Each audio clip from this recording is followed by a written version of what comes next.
a vulnerabilidade da mulher, de crianças e adolescentes, dos negros e das pessoas com deficiência aumentou durante os meses da pandemia da Covid-19. Este foi o principal tema da audiência pública realizada nesta segunda-feira pela Secretaria da Mulher e pela primeira Secretaria da Câmara. O debate faz parte da campanha mundial 16 Dias de Ativismo pelo Fim da Violência contra a Mulher, que teve sua primeira edição em 1991, em diferentes partes do mundo.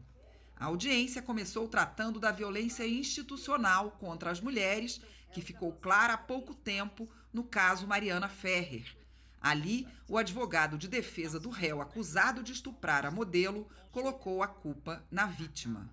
A própria Lei Maria da Penha prevê a necessidade de toda mulher em situação de violência, vítima, ser acompanhada por uma advogada ou um advogado para orientações e assistência judiciária, inclusive gratuitamente. E poucas mulheres vítimas de violência, ou quase nenhuma, estão acompanhadas destes profissionais. A violência institucional de gênero ocorre quando qualquer obstáculo é colocado para a mulher que bate nas portas do sistema de justiça e sofre uma dupla violência.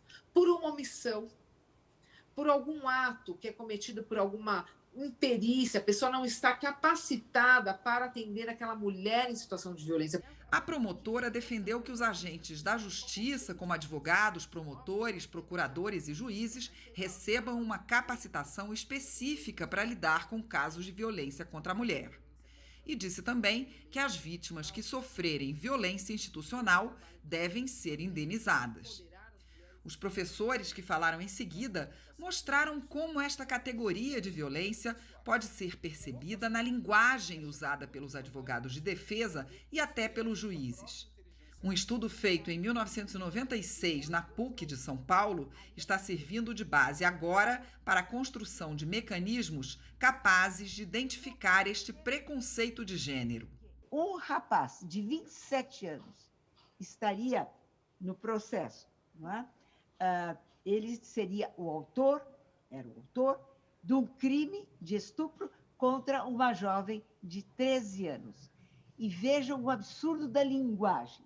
Ele disse o seguinte: esta jovem assediou Fernando Cortés, atenção ao nome, até conseguir. E ele, na realidade, nada mais lhe fez do que uma cortesia. É um desafio já o processamento da linguagem natural para detectar aspectos que muitas vezes são muito sutis da linguagem, né? Não só do ponto de vista das expressões que são usadas para, por exemplo, de uma certa forma, indicar consentimento, né, da vítima, ou então, ou de uma certa forma, minimizar ou tentar, por meio da linguagem, se referir ao ato sexual de uma maneira mitigadora, né? Existem formas muito sutis pelas quais isso é manifestado. Juntos, esses dois professores vão criar uma ferramenta de inteligência artificial para comparar a celeridade nos processos e identificar os estereótipos de gênero que estão presentes neles, para depois ver como isso interferiu nos resultados dos julgamentos. Uma pesquisa inédita. A violência contra negros e mulheres deficientes foi o tema da segunda parte da audiência pública.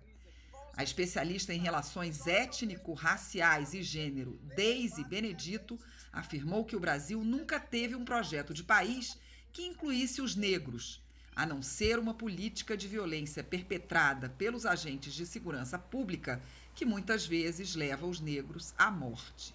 Pós-abolição, nós temos esse passivo da escravidão.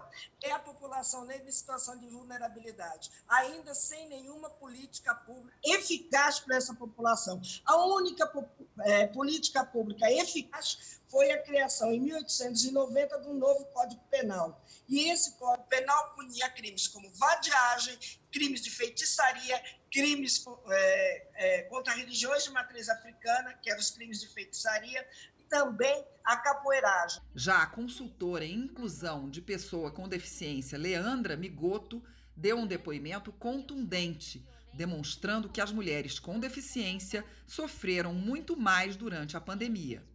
No caso das surdas e cegas, por exemplo, a dificuldade começava quando não conseguiam se comunicar para denunciar a violência que sofriam. Durante a pandemia, as mulheres com deficiência não estavam no mesmo barco das outras mulheres.